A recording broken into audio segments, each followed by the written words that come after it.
Oh, Abby's there now.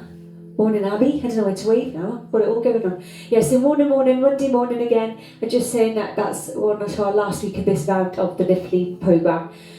So I hope that you're getting on with it all right. I think the workouts seem to be going better than some of the eating, although some of you actually eat really healthy.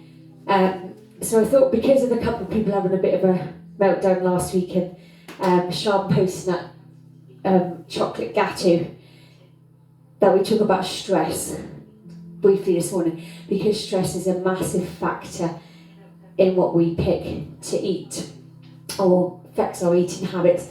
And then I'm going to do, what I'll do then is I'll come off Facebook and go on separately, so we can have our first little go at the Brain Fit class, which I'm going to test out on you guys this morning.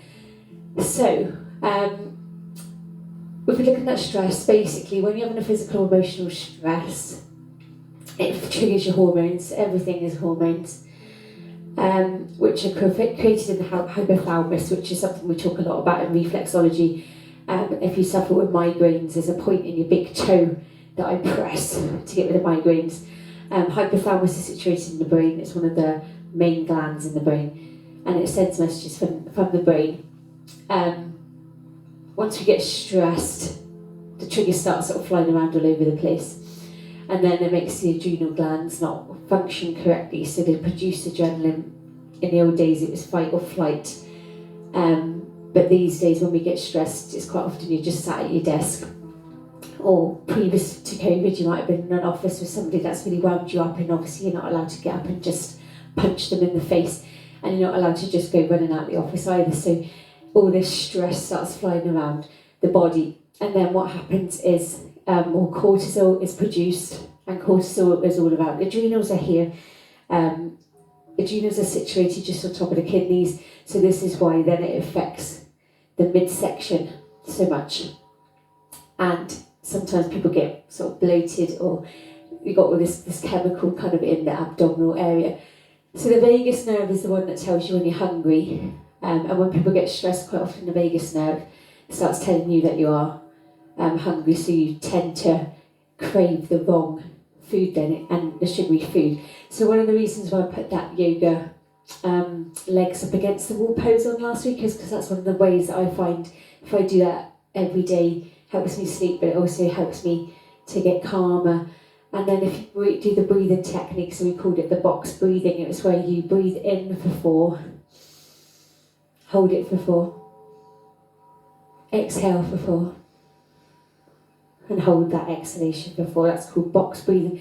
It helps to calm your mind, therefore calming the body and calming all the signals down that are flying around the body that may make you pick up the wrong food. Or it may not be sugar. In my case, it might be eat half a lump of cheese, thinking, God, I've had a right day, as I'm deciding what I'm going to have for food that night. So that's the reason why it's quite good to try to plan your meals, but not in a rigid way, because Lift Lean is about not a faddy diet.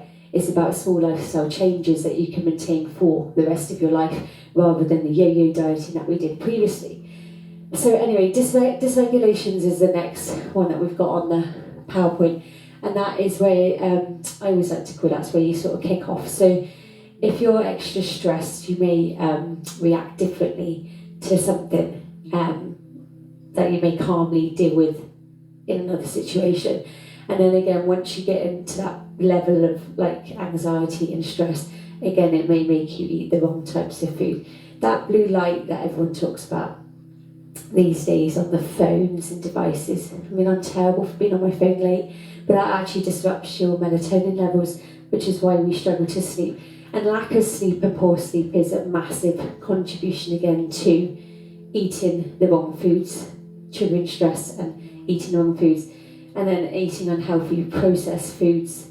Alcohol is actually probably one of the worst things that you can drink when you're stressed, but we all do that, but it is quite a good idea sometimes. I know people laugh at me, but I put water in my wine, or put an alcohol-free wine in my wine, because sometimes if you've had a really bad day, you can feel it's giving you more of a negative outlook, and then quite often when people are drinking alcohol, they want chocolate with it, or a cake with it and things like that. So it just helps to kind of manage that, I find. So if you're feeling highly stressed throughout the day, and I've heard there, because stress can be affected, let's have a little think about what's going on at the moment. Quite a lot of people are saying to me, oh God, I can't stand working at home with my partner, they make such a mess, it's really stressing me out, the house is all over the place, so it doesn't have to just be work. Although I do find typically at the minute, people aren't taking breaks, and not even taking a lunch break, there's a tendency to just work the whole way through, and it might be sometimes you get to 7 o'clock at night, you suddenly think I haven't stopped to drink enough, I haven't stopped to eat enough. So some people have started having a flask at the desk or having a big bottle of water at the desk, fruit by the side, so that they're trying to make sure that they don't pick up that sugary or processed food. I put people there because that is one of the most stressful things ever, isn't it? So imagine you've got a work colleague that you don't get on with, or you're living with somebody who's just driving you up the wall. So for example, one of the ladies last week got upset because her lads that she lives with don't do anything around the house. So what did she end up doing? Cooking a massive chocolate cake and turning it to food because they just stressed her out so much. And that is, it's perfectly normal, isn't it? Some people have been living in hotels because of Scuin floods. It's really, really hard to stay on track and eat healthy and drink loads of water with all these things being thrown at you, and then the vagus nerve telling your digestive system that you're hungry and things like that. And financial factors is a massive impact, because if you're struggling to get a mortgage, or you're in a temporary job, or you're scared about what's happening to your job, of course that's going to make you more stressed, and it's really hard to stay calm. So all these things are what can make you turn to bad food, or triggers off like what we call bad food habits. So just have a little think about all that, what's going on. And then this morning I thought we'd do a brain fit workout, but we'll do a chill out one, because you can do it to more upbeat. So I've got my calm music on ready, so we can go off in a calm mood. So I'm just gonna press pause on this tablet.